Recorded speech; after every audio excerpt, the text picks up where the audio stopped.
Mensagens que edificam, ministradas pelo pastor Sidney Ferreira.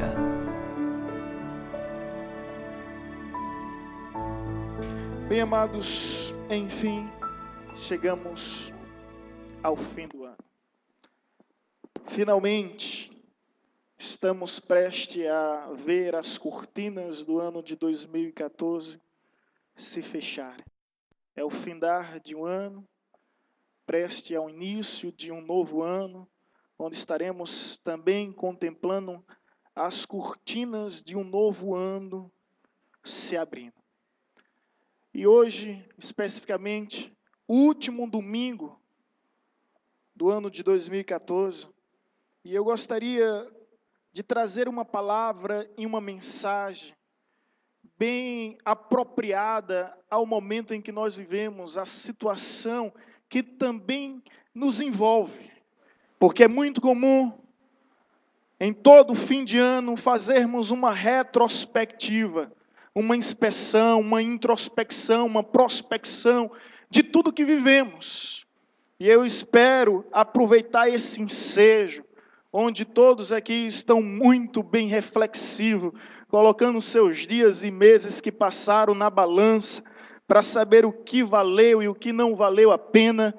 Eu trago uma mensagem cujo tema é fechado para balanço. É o tema da mensagem desse dia. Fechado para balanço. E eu quero vos convidar a abrir a Bíblia em 2 Coríntios, capítulo 13, versículo 5. 2 Coríntios, segunda carta do apóstolo Paulo aos irmãos em Coríntios, capítulo 13, versículo 5. São Paulo 13, Coríntios 5. Opa, perdão. Coríntios 13, capítulo 5.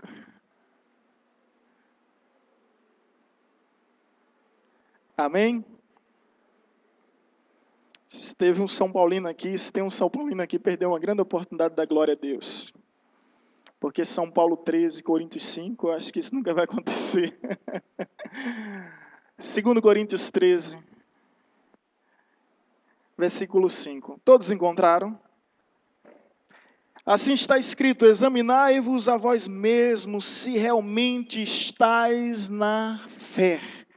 Provai-vos a vós mesmos, ou não reconheceis que Jesus Cristo está em vós, se não é que já estáis reprovados. Eu gostaria de convidar todos juntos agora, independente da nossa tradução bíblica, a olharmos para essa tradução que está na projeção. E vamos fazer uma leitura uníssona, uma só voz. Examinai-vos a vós mesmos se permaneceis na fé. Provai-vos a vós mesmos, ou não sabei quanto a vós mesmo que Jesus Cristo está em vós, senão é que já estáis reprovados. Amém. Pode deixar aí, projetista, nessa projeção. Bem, queridos, é muito comum nessa época do ano encontrarmos em alguns estabelecimentos, uma frase sobre a inscrição fechada para balanço. Confesso que quando eu era garoto, eu não conseguia entender o motivo coerente, e na minha ingenuidade e na minha ignorância, isso era desperdício, ter que fechar a porta de um estabelecimento, principalmente em uma época do ano onde se há muito movimento, para balanço. E o que é balanço? Cresci e optei por fazer administração, por ter sempre um fascínio.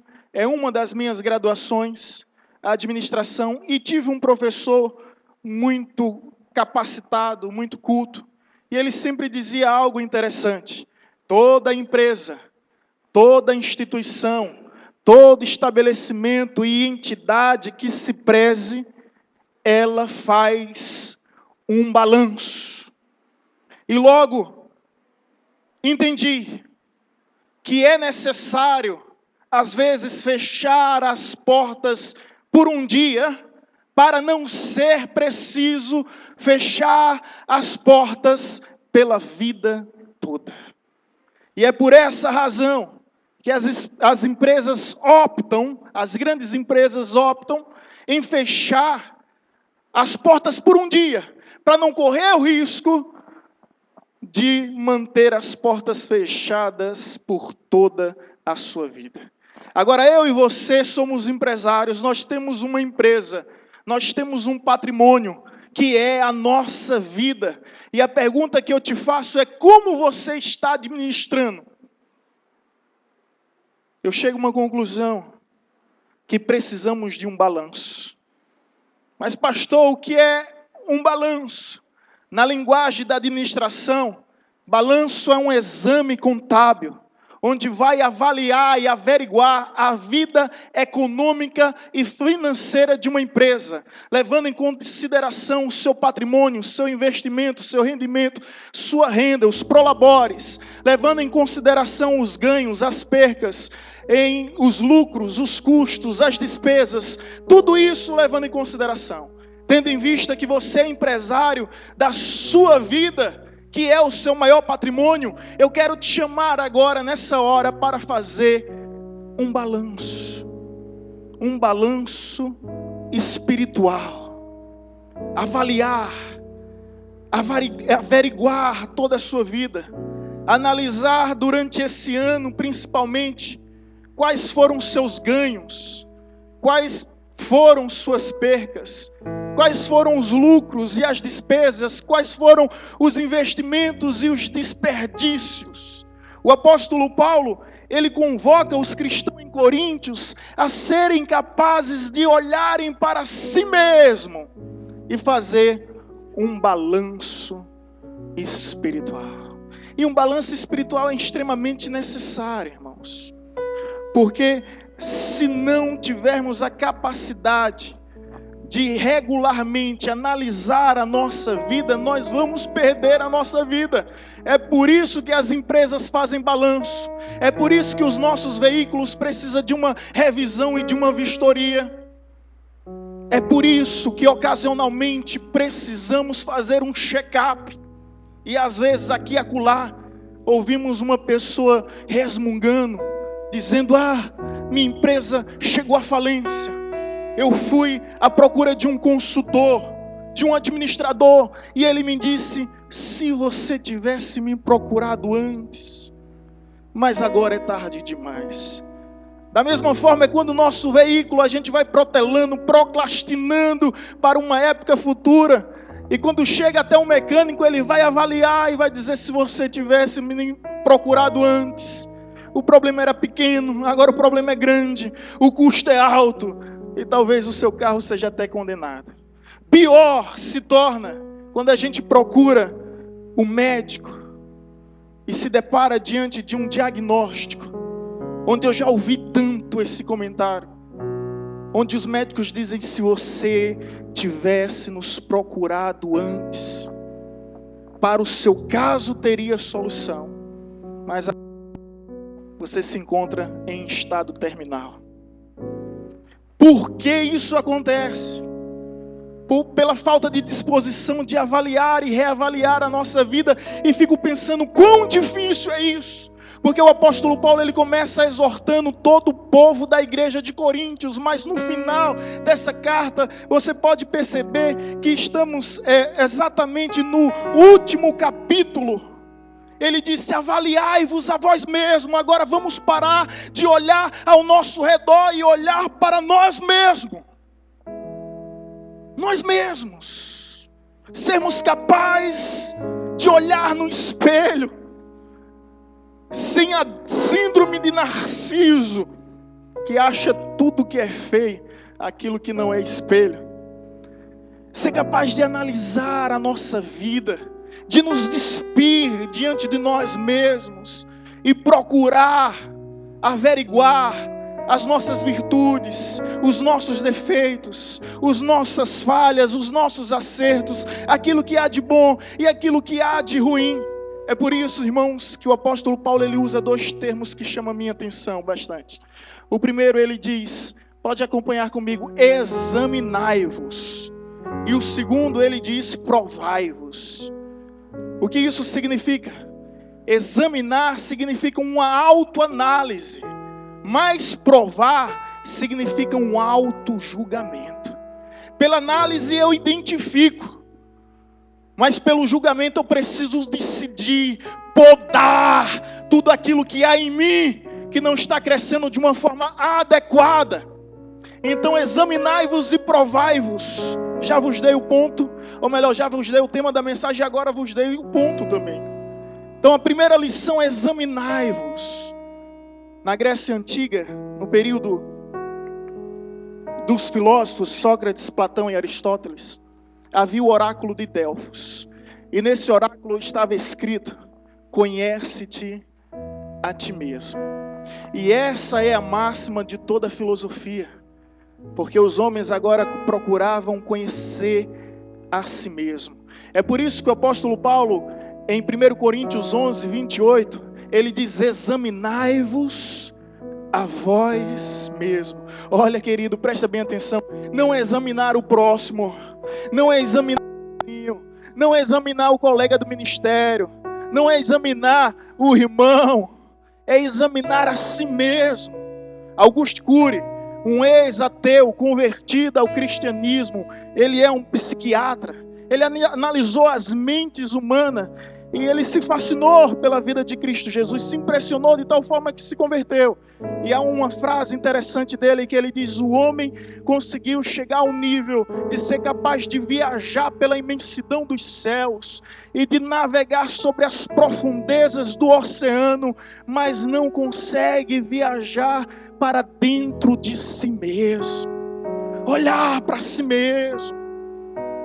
E é por essa razão que Jesus, certa ocasião, diz: olha, parem de ficar incomodado com um cisco no olho do seu próximo e comecem a ver a trave que está no seu.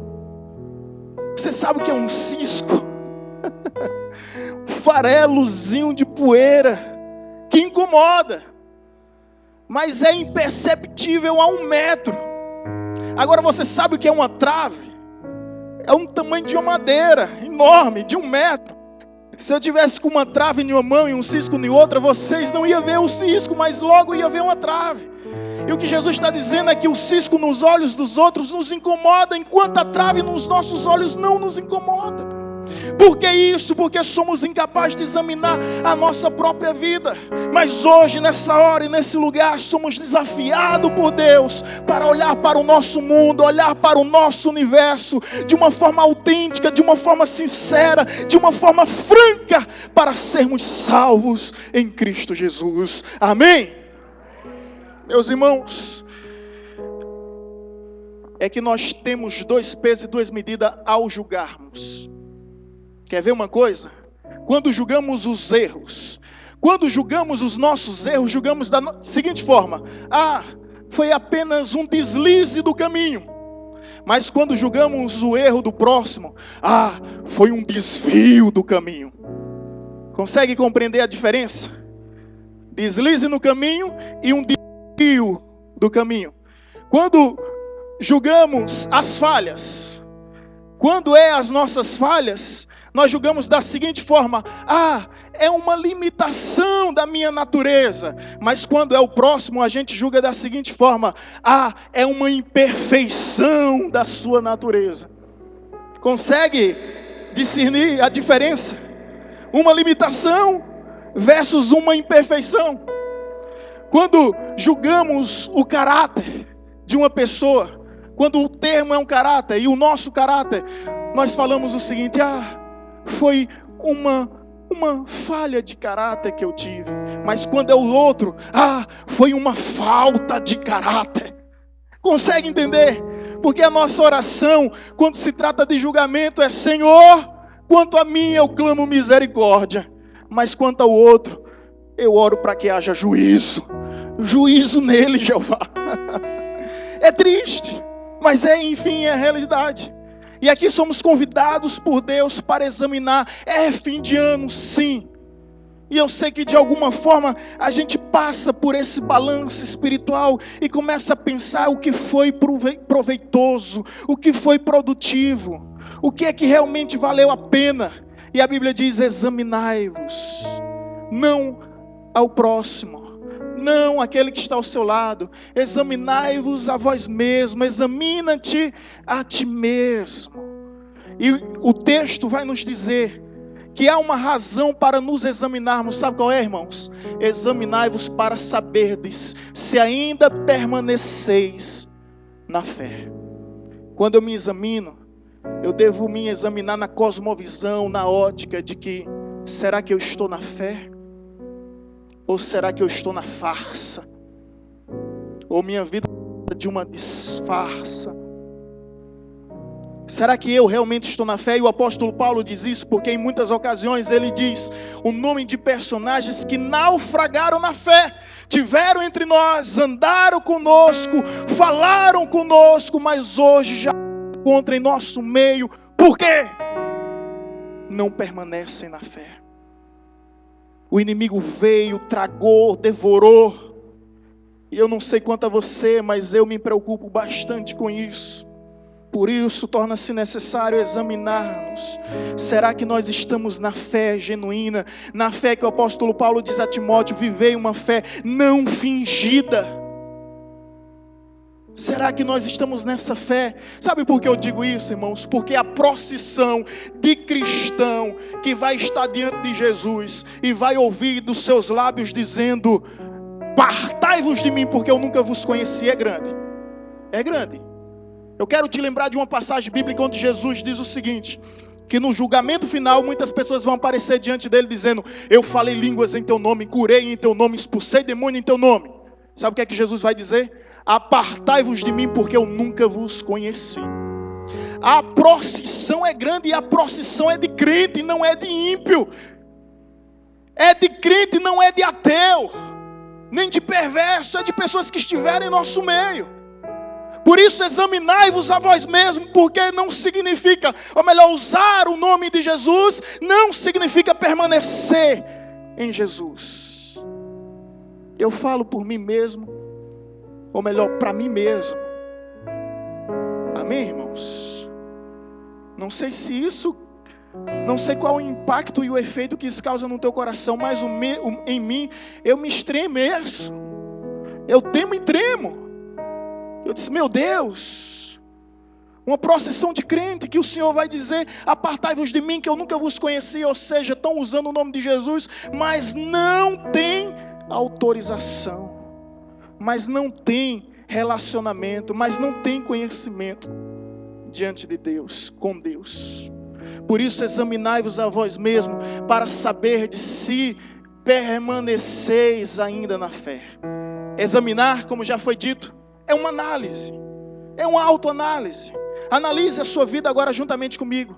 Como tem sido a sua vida? Como tem sido a sua comunhão com Deus? Ou você só lê a Bíblia quando o pastor pede para abrir, para trazer a palavra? Ou você só canta, louva nos momentos de adoração? Como tem sido a sua vida? Analise a sua vida. É o fim do ano chegando, mas logo, logo vai ser o fim da tua vida, vai ser o fim dessa história, vai ser o fim dessa era, vai ser o fim desse mundo. E que trabalhos nós vamos apresentar diante de Deus? Que frutos nós vamos colocar diante do Senhor? Examinai-vos a vós mesmo como uma análise. Distinguir, discernir o que é bom, o que é ruim, o que é certo, o que é errado, o que é verdadeiro, o que é falso. Mas também, ele não só tratou de uma análise. Não. Há algo a mais do que uma simples análise, porque é fácil reconhecer o erro, a deficiência, os defeitos, as limitações, é fácil. Difícil é tentar mudar, tentar corrigir. Por isso ele diz: provai-vos a vós mesmos, e aqui trata-se de um julgamento. Não sei se você é capaz de provar a si mesmo, e agora julgar a si mesmo, para saber como é que anda a sua vida, e de que forma nós podemos provar a nós mesmos. O texto diz: se é que ainda estais em Cristo. Será que você ainda está em Cristo? Ou suas decisões é pelos seus instintos, pelos seus impulsos, por você mesmo? Provai a vós mesmo para saber se Cristo ainda está em vós. Será que Cristo está ainda em você? Ou o seu coração se tornou um baú de más recordações, onde você está simplesmente armazenando mágoa, ressentimento, angústia, tristeza, decepção, frustrações, ao invés de permitir que o amor, que a graça, que o perdão de Deus venha nascer, brotar e fluir em sua vida? Será que Cristo permanece em vós? Você está entendendo?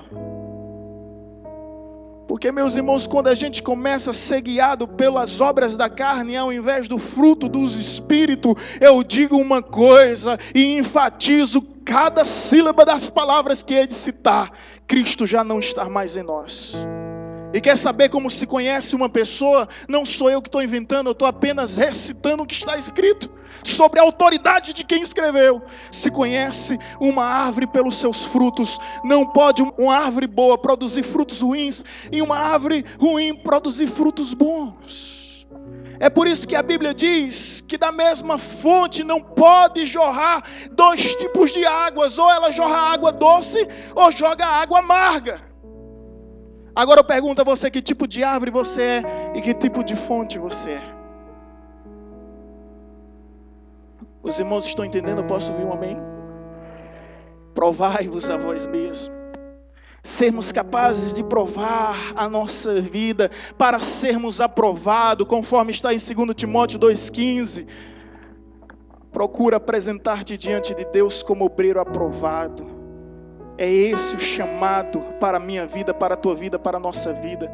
Procurar nos dá a conotação de nos esforçarmos, de nos dedicarmos para estarmos diante de Deus como obreiro aprovado. Isso porque existem obreiros reprovados. Reprovados. E nós devemos ter esse cuidado. Porque a próxima lição que o texto nos mostra quanto a provar: se não é que já estáis o quê? Reprovados. O apóstolo Paulo está exortando a igreja de Coríntios. Começou tratando do pecado coletivo, depois abordou o pecado individual de cada um, convocando todos a fazerem um autoexame e um autojulgamento de si mesmo, para saber se ainda permanecem na fé, se Cristo ainda permanece neles, e para saber se eles não já têm sido reprovados. Esse é o desafio que eu lanço sobre essa igreja, nesse fim de ano. Um balanço espiritual. Fechar as portas do nosso coração por um dia, para não ser necessário vivermos com as portas fechadas para todo sempre.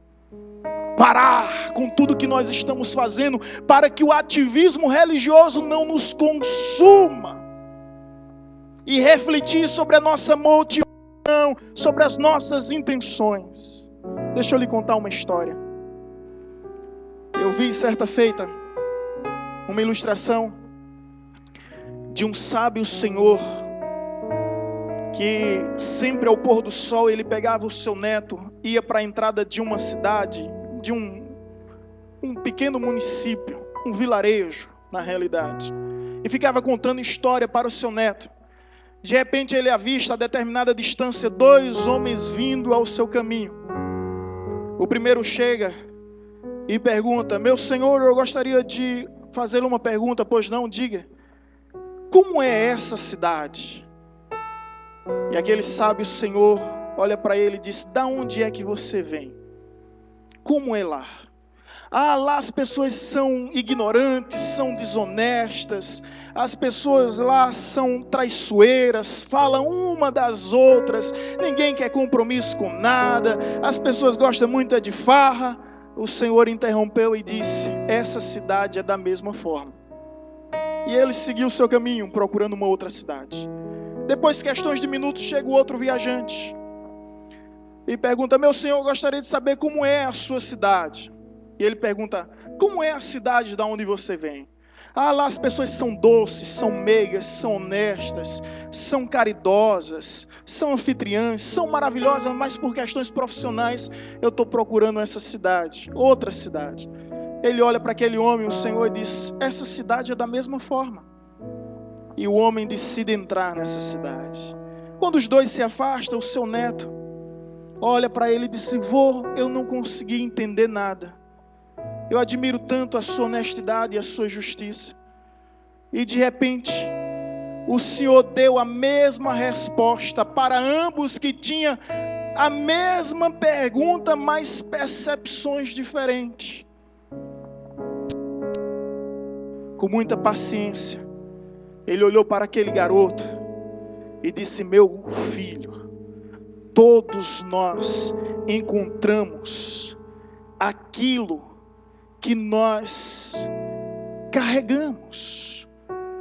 Todos nós encontramos aquilo que nós realmente carregamos. Mudar de uma cidade não significa necessariamente mudar a realidade, porque tudo é uma questão de percepção. Sempre haverá lugares bons e haverá lugares ruins, a depender do bem e do mal que habita dentro de cada um.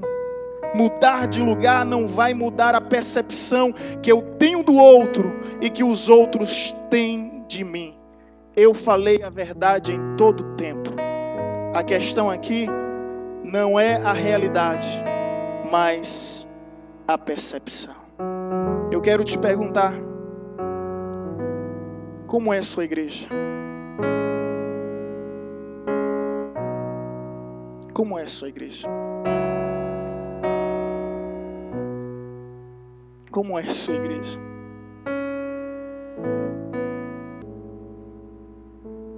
Sua igreja pode ser boa ou ruim, a depender do bem e do mal que há em você. Mas você quer que eu apresente sua igreja? Vou lhe apresentar agora.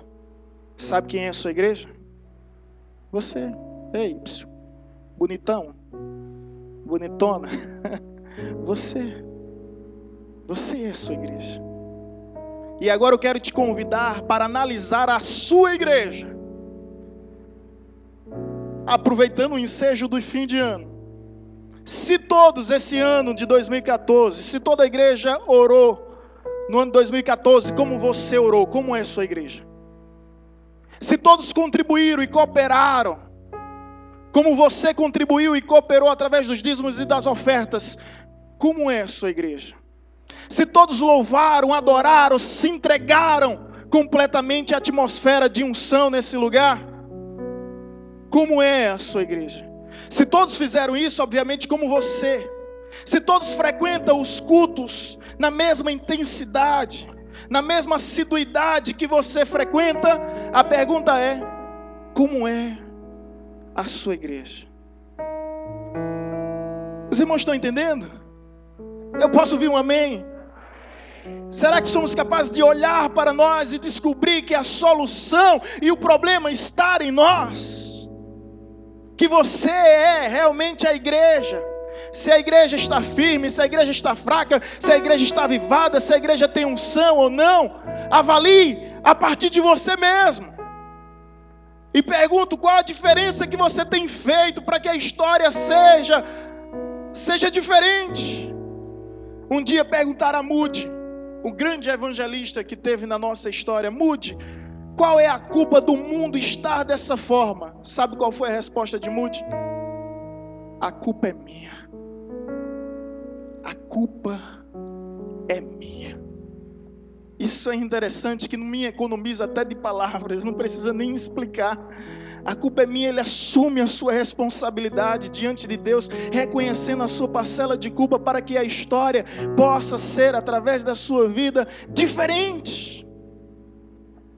A minha pretensão aqui, querida, e o meu objetivo é fazer com que você olhe para si mesmo e seja capaz de examinar a si mesmo, e que seja capaz de provar a si mesmo, até mesmo porque a psicologia explica um mecanismo de defesa chamado transferência. Toda exceção, toda regra tem suas exceções, mas essa aqui não. A gente sempre transfere a responsabilidade. Isso vem desde Adão, que transferiu a responsabilidade para Eva. E Eva, por vez, por sinal, transferiu a responsabilidade para serpente. E no Éden ninguém quis assumir responsabilidade. Adão disse: foi a mulher que tu me deste. E a mulher disse: foi a serpente que me convenceu.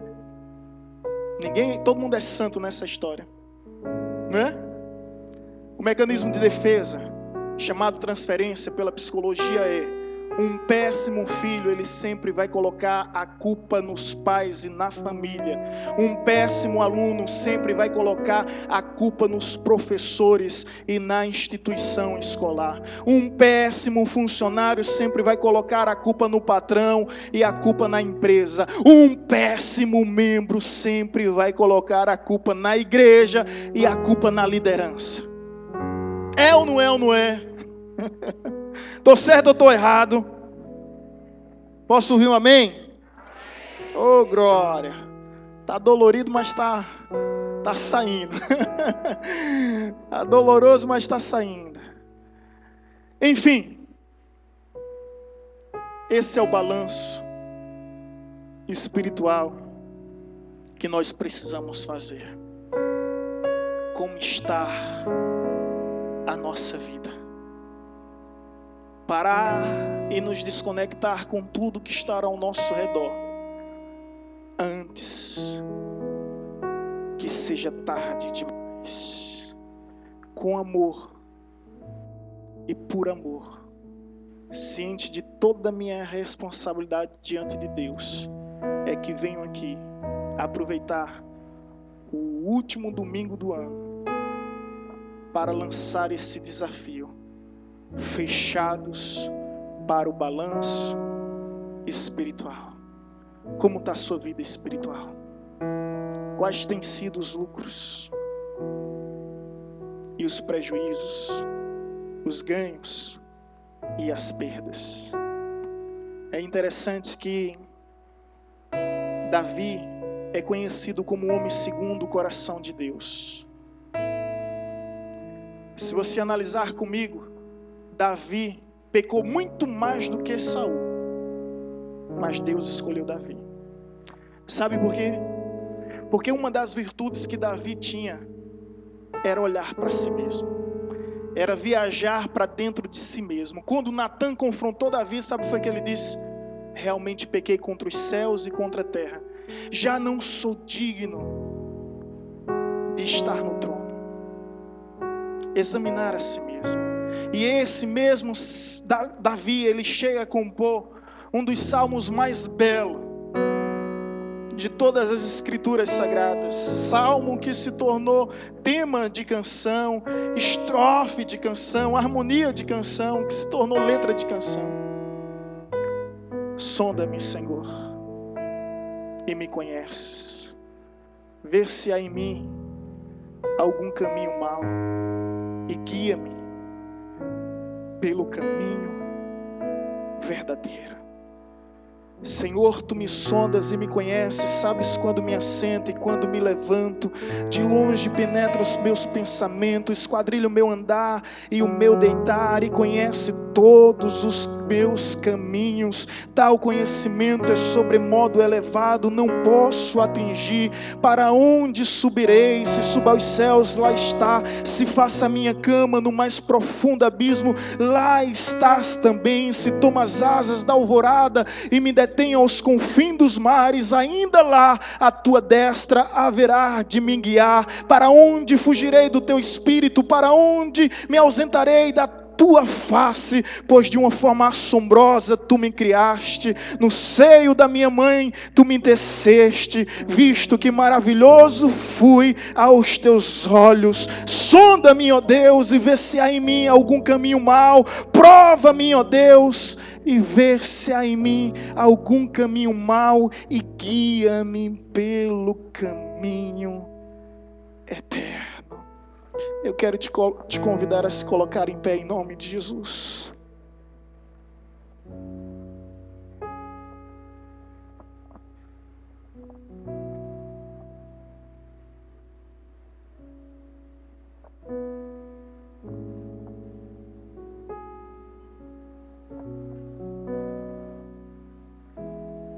Vamos colocar numa balança agora tudo que vivemos durante esse ano.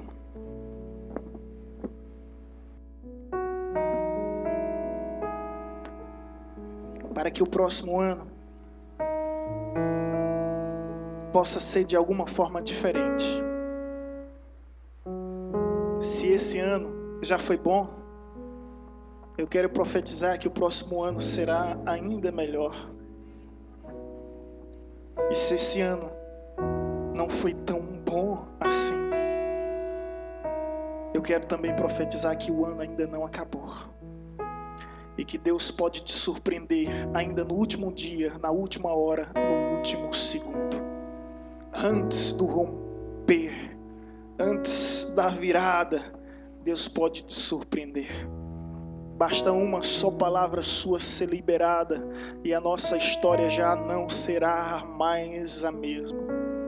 Mas para que isso aconteça, eu quero te convidar a fazer como o salmista Davi, porque eu confesso, olha bem para mim, eu reconheço que não é fácil olhar para nós mesmos, examinar nós mesmos, provar a nós mesmos não é fácil.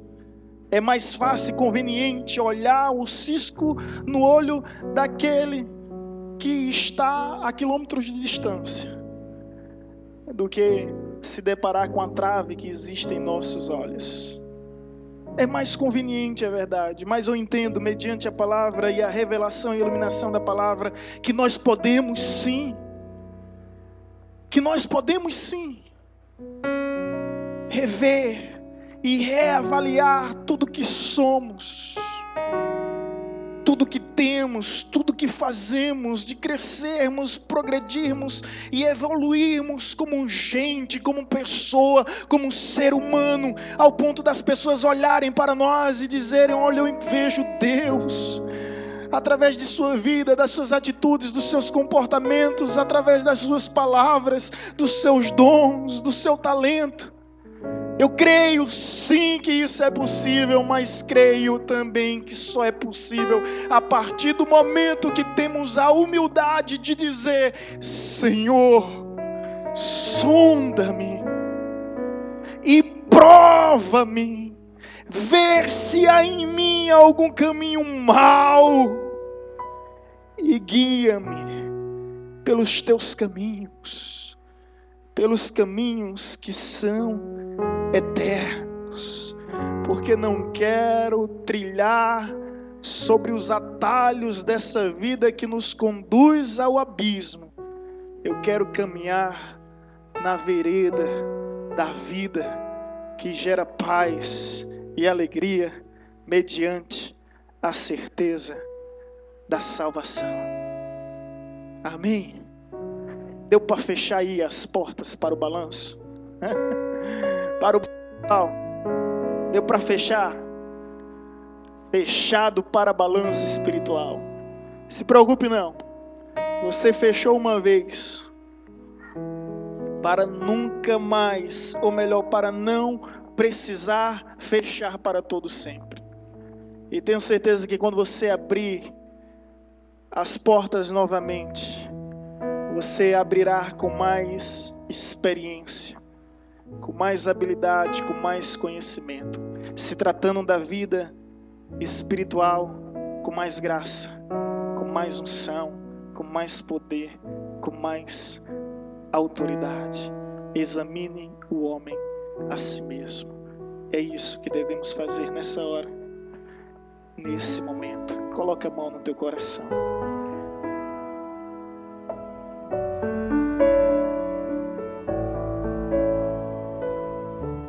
Você acabou de ouvir uma mensagem ministrada pelo pastor Sidney Ferreira, da Igreja Batista Evangelizadora.